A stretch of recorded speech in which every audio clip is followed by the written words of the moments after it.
Welcome into this special on-the-road edition of the Kansas City Chiefs Report, powered by Chat Sports. Tyler Jones, your fearless leader, here with you. Thanks for joining us. On today's show, we're going to break down ESPN's starting lineup projection for your Kansas City Chiefs heading into 2025. We'll break it down piece by piece and go over ESPN's analysis coming up in just a matter of moments. Before we do that, folks, want to make sure you're subscribed to the Kansas City Chiefs Report. Even when I'm off, taking PTO, enjoying time, get some sun here in Phoenix, we're still bringing you content here on the channel, folks. And the biggest way you can thank us for still bringing you these daily videos is by subscribing. And we're closing in on 73,000 subscribers on the channel. The only thing missing is you. For daily news and rumors, breaking news, Q&A mailbags, live shows, and more, you got to be subscribed to the Kansas City Chiefs Report. Subscribe now for free, youtube.com/ChiefsTV to subscribe now. You'll be glad you did. All right, let's break down the starting lineup according to ESPN for your Kansas City Chiefs heading into 2025. It goes as follows, starting with the offense. At quarterback is none other than, you guessed it, Patrick Mahomes, returning for another season under center for the Kansas City Chiefs. Mahomes playing with a bit of a chip on his shoulder. A lot of people doubting him, writing off this Chiefs team, saying that it's the end of an era, that Mahomes isn't what he used to be and all that, but he's heard all the noise and he's ready to go out there and have a fantastic season. And I think he can have an MVP level year this year in 2025. The running back spot, much talked about for the Kansas City Chiefs with Isiah Pacheco back. You bring in a rookie in Trey Smith in the 7th round. You sign Elijah Mitchell, and then you re-sign Kareem Hunt. And ESPN's going with Isiah Pacheco to be your starting running back. I think for the Chiefs, even though Pacheco will be your starter, it's going to be similar to what we saw last year. If they're going to go with whoever has the hot hand to get the majority of the workload, the touches, the carries, and all that, I think it's going to be Pacheco more days than not. But it could be Kareem Hunt. It could be Mitchell. It could be Trey Smith potentially. Just kind of how the day goes and who's, feeling themselves of sorts. I think Pacheco is more likely to be that guy, and I think he's going to have a bounce-back year this year. The wide receiver room goes as follows. Rashee Rice, Xavier and Hollywood Brown, your starting receivers. We'll see when Rashee Rice gets to the football field, but when Rashee Rice is fully cleared and everything, he's going to be your number one go-to receiver. I think he's going to have a fantastic season. Rashee Rice, going into last year, those first 4 games before he got hurt, he looked like a top 10 receiver. I think we're going to see the best version we've seen of him his entire career. And even if he is suspended at the start of the season, those first few weeks can be a chance for him to make sure that he's fully ready and able to go. Xavier had a strong second half of the season. I think he's going to be a huge part of this offense. Not a gadget player like some people try to make him out to be and all that. I feel pretty good about him. And then Hollywood Brown, we didn't see a ton of last year. I think you're going to be able to stretch the field with him, use his speed advantage, and the Chiefs are hoping that their vertical passing game is the best we've seen in a long time. I think Hollywood's going to be a big part of that. Your starting tight ends, Travis Kelce is back. Noah Gray also in the fold as well, starting both tight ends there. Kelce, kind of like what we talked about with Harold Kuntz a couple days ago, the main thing is that, hey, he's kind of along for the ride through the regular season, and playoff travel show up when it counts, there in December and January and February. And the main thing is just keeping him healthy, keeping him involved. I don't need a ton from Travis Kelce. He's not the number one option in this passing game anymore. That's Rashee Rice now. Noah Gray had a breakout season last year. I think he's one of the best number 2 tight ends in football. I think he'll keep things going. The offensive line. Now, this is where things get pretty interesting for Kansas City when it comes to some surprises of what ESPN is projecting here. They're going with the rookie Josh Simmons as the starting left tackle, the first-round pick out of Ohio State. Had he been healthy, he probably would have been the first offensive lineman off the board in last year's draft. If Simmons is fully healthy, I expect him to do a really good job. There will be some growing pains. He's a rookie. He's adjusting to play in the National Football League, but I think he's going to be the best left tackle we've seen in a minute. At the left guard spot, now, here's where this is a bit of a surprise. At left guard, you could go with Kingsley. You could go with Mike Caliendo as an option. There's a number of ways that you could go with this. Jalen Moore also has experience playing guard. And they go with Mike Caliendo to get this spot. Now, I know that we look back at that Super Bowl, and it did not go well for the Chiefs' offensive line, and Mike Caliendo had a bad day. But Caliendo improved from when he took over as the left guard last year up until that Super Bowl run. So maybe Caliendo can get the job done. I would be surprised myself if he's the starter, but it's not out of the realm of possibility.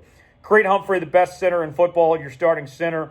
Trey Smith, he's back with a new extension, new contract as your starting right guard. And then Jawan Taylor as your starting right tackle, although he's a little bit banged up right now. We've seen Jalen Moore get some snaps at that right tackle spot. But overall, I think the offensive line is much improved from what it was a season ago. We'll go over the starting defense in a bit. We'll also get you the analysis from ESPN in a few moments. But first, we want you guys to weigh in and grade the Chiefs starting lineup. A, B, C, D, or F. What is it? Tell us your thoughts in the comments section below. To the defense we go now. Chris Jones, your starting defensive tackle, alongside Jerry Tillery. This one I didn't see coming. I would have gone with Mike Pennell here, but they'll go with Tillery. Tillery's not a bad football player. I think you have some depth there. Omar Norman Lott, of course, you draft in the second round, so you got some other pieces to work with. The edge rusher spots, George Karlaftis, he's got a new deal. He's locked up for the next 6 years. I think that he's going to have his best season yet in 2025. Mike Dana there, and then Charles Omenihu. And although Charles Omenihu didn't put up huge numbers when he came back from injury last year, just his presence alone, everyone else got better. And we saw this pass rush really come to life last year with having more bodies involved there. So he does more than what the stat sheet will show necessarily. Your starting linebackers, Nick Bolton, he's got a new deal. He's locked up for a while. Would like to see him improve more in coverage, but Nick Bolton's turning into one of the best linebackers in football. Drew Tranquill also there alongside him. I think he's one of the most underrated defensive players in the league. Your corner spots, there's some competition going on here. And what ESPN is projecting is that Kansas City will go with McDuffie, Jalen Watson, and Christian Fulton for those spots. McDuffie, I love McDuffie a lot. I'm a big fan of his.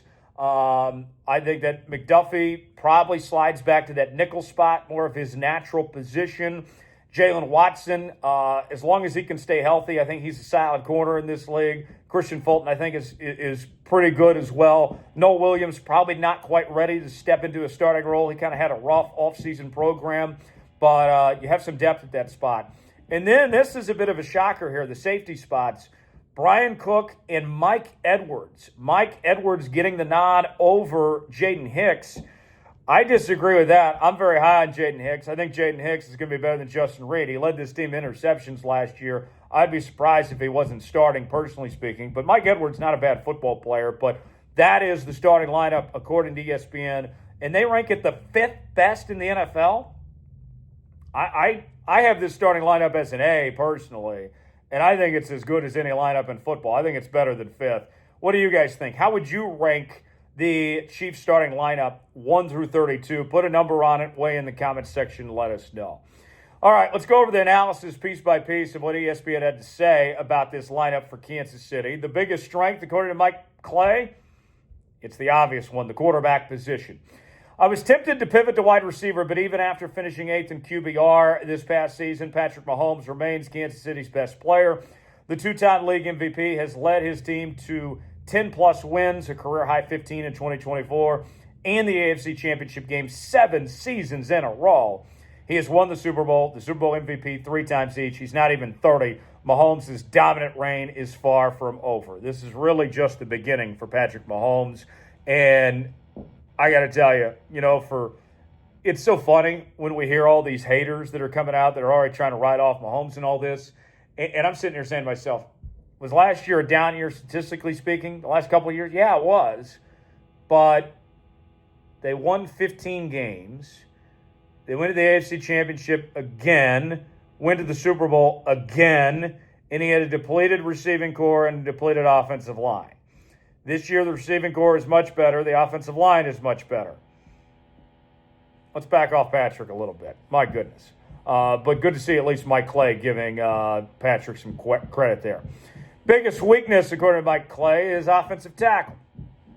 Tackle has carried over from 2024 as the Chiefs' top trouble spot. The head-scratching 4-year, $80 million deal handed to right tackle Jawan Taylor 2 years ago has not worked out, as he's posted poor marks in PFF grades and run block win rate in both seasons in Kansas City. With Joe Tooney gone, Wanya Morris benched last season, which forced Tooney to kick outside from guard, and former 49ers reserve Jalen Moore are the top veteran tackle options. There is some hope here as number 32 overall pick Josh Simmons could win the starting left tackle job and solidify the position. It's one of those deals where I'm hopeful and I'm optimistic, but time will tell. We'll need to see it with our own eyes and see how it all comes to fruition. It is a question mark until it's officially solved. It's not officially solved yet. It's heading in the right direction, but we still need to see it with our own eyes and actually pay off in real time. Seth Walter of ESPN says the biggest X factor for 2025 is wide receiver Rashee Rice.